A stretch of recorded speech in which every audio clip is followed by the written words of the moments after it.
For the most part, do you read paper books or e-books? I'm almost entirely a print book reader. But that's not out of prejudice, that's just out of the fact that I get sent all the books, so it's easy for me to find the book I want to read and pick it up.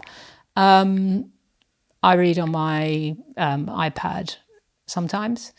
I think we ought to sort of stop seeing the two in polarity. I think, everybody is going to read both. I read the newspaper online and I read it in print on the weekends. I think we are all just going to get very used to reading in different ways. Has all the new media made young people read less? When television first hit, as it were, everyone said children would stop reading.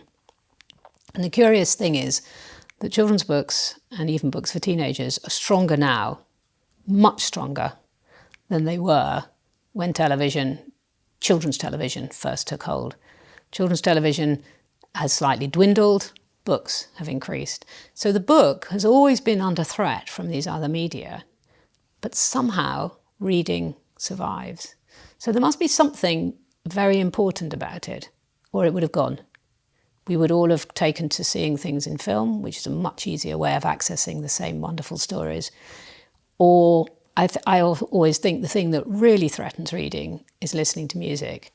I know you can do both, but most people don't. But, even with the explosion of music that children have access to, they still have found time for reading. Do you still read for pleasure? Well, I still do read for pleasure, but it's harder to get back to that magical experience, which I do remember very clearly from childhood. I do remember that being totally absorbed in the book. But as you get older, it's just harder to carve out time like that, and there's always something else pressing.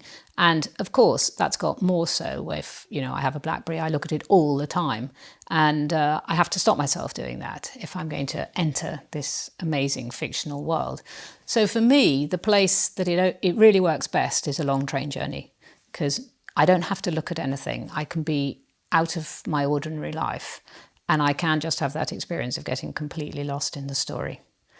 But it only really works when the story comes to you and you have that kind of chemical moment when the story grabs you and you're not going to stop until you've got to the end of it, or whatever, you want to read it as long as possible. So I can still read for pleasure, but I have to find the right book.